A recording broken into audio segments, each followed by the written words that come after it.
Wow. Wow. Just got finished watching the 4th episode of Wandavision. Wow, that's going to be my quick movie review. So I don't know that I'm going to be able to talk about this episode without a few spoilers. So if you don't want to know anything about it, let's just go that with my quick movie review. Episode review and reaction. Wow.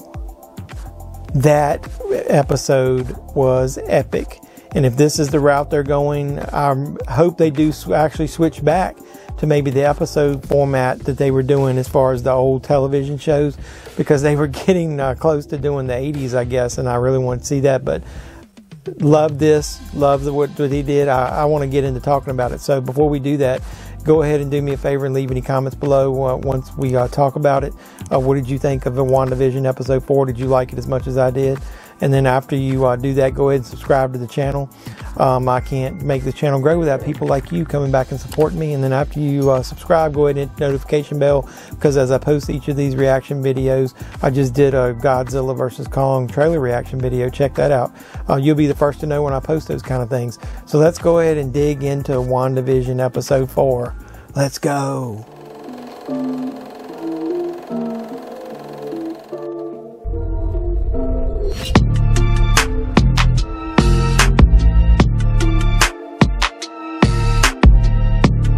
So like I said, this has been my review and reaction to WandaVision episode 4. I'm probably not going to be able to do this without some spoilers. So like I said, I'm going to go ahead and warn you now. I'm going to not dig too much into the plot, but I am going to mention some characters because they did exactly what I wanted. Actually, I'm a little disappointed that they didn't do at least part of an old television episode with Wanda, but this one doesn't have a lot of Wanda in it. This is more of like what is happening on the outside world, which will shed a lot of light on what's going on. And then they even have some MCU characters, some side characters, nobody major, that did show up during this. So let's go ahead and dig a little bit into it. I took some notes, so let me go ahead. I want to reference some of these because I was so enthralled in the episode, I forgot to take notes while I was watching it. So the one thing, like I said, they did name the other episodes, and they went ahead and named this one actually before it came out. It's called We Interrupt This Program, and that's a really good title for this one because it did interrupt the entire way they were presenting this series. The first 3, dealt more with an episodic television format from the 50s, 60s, and 70s. This one, other than clips showing you what's going on at the same time as what was happening in those 3 episodes, you don't really see a lot of that. And I'm hoping they maybe go back and touch that, because like I said, I was a child of the 70s and 80s, and I was hoping to see how they were going to do that 80s format. But this one right away, man, as soon as Geraldine, who you find out, obviously I already knew who this character was going to be. It's Monica Rambeau, which is the little girl from the Captain Marvel movie. When she gets zapped out by Wanda, Wanda's pretty badass. She kicks her out of that world because she's starting to, realize that she didn't belong, that she came from the outside.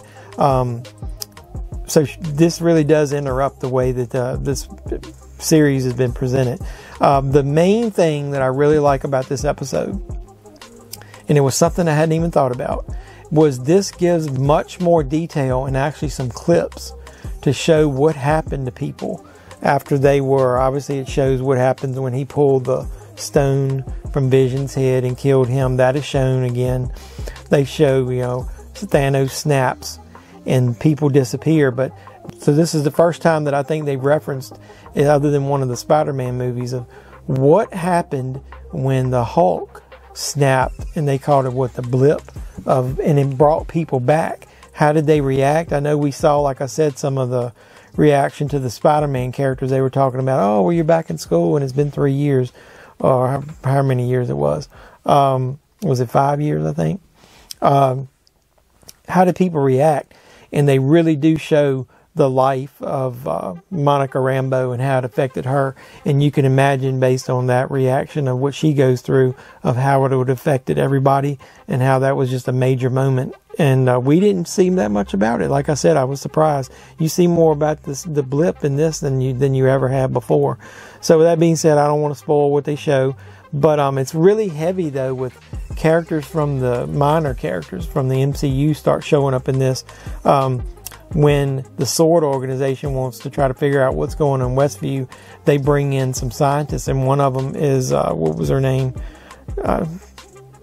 Drawing a blank. Dr. Darcy Lewis, which was one of the doctors from the Thor movies.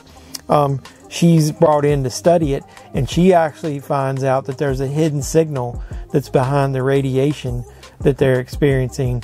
And it turns out to be that if you turn on an old television, you can intercept that signal and see what's going on.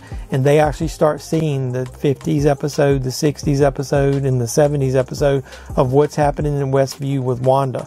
And so they even make a reaction to seeing Vision, and it's like, isn't Vision supposed to be dead? So in our world, or their world, sorry, Vision really is supposed to be dead. So to go back to what I was saying in one of my other reaction videos, I think Wanda is controlling all of this for some reason.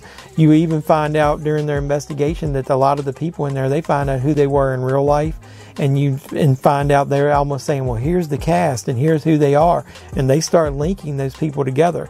Now there is one character that I think they haven't gotten to, or they don't want you to know too much about. It's Dottie. I think something's going on with that character, and that character is going to be more important. A lot of people seem to think maybe Wanda is almost like the villain, or at least she's controlling this, and why would she be doing it? I don't know so much if she's doing that or if she's going to be a bad guy. I'm thinking there's something going on with that Dottie character. More to come. I want to find out about that. Another side character is Agent Jimmy Woo, and he was from the Ant-Man movie. I remember seeing him in that. And so he's working with Monica Rambeau to investigate what's going on in Westview, a town which some people say shouldn't even exist, that it never existed. So once again, what's going on in this bubble? And they start showing you more about the force field around it. What's it made out of? What is it doing? What's it protecting? What happens when you interact with it? So it's really cool. You find out all that stuff. And then you find out more about the organization that's studying this stuff, SWORD, which Monica's mother helped build and create. And they usually, from what I understand, investigate extraterrestrial life. But in this case, they because Monica came back after the blip, they want to kind of ground her to make sure everything's cool. And she starts working with the FBI to investigate what's going on in Westview. So that's my quick little things, but the reaction is awesome, man. They're linking it into the MCU way better than I ever thought they did. They're not explaining everything, but they're giving you just bits and pieces. It's starting to really catch on, and it's starting to really make me, anxious to see the next episode. So I really do hope that we get to see something in the 80s, like I said. And then you really need to try to figure out if Wanda is in control of this and she didn't want Monica to find out and kicked her out of the world. What is the end game, and why is Wanda bringing, Vision back when he's technically dead? What would he have to do in there? And obviously that's why you can see why he doesn't really have any power. It's just a vision of Vision, if you want to call him that. So really interested to see the next episode. That's all the things that I liked about this one. I even love the end credits of this one, man. With me being a wrestling fan, if you watch this channel, they do an awesome segue into the end credits using the musical song Voodoo Child by Jimi Hendrix.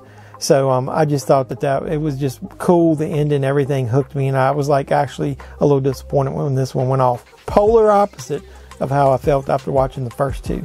So they did a really good job, and I guess that's why they showed the first two together, like I've said before. So can't wait to see episode 5. I hope you're just as jazzed as I am. And with Wanda, the way she acted in this one and the way they're reacting to her, I just can't wait to see what they're going to do with that character and what else happens with her.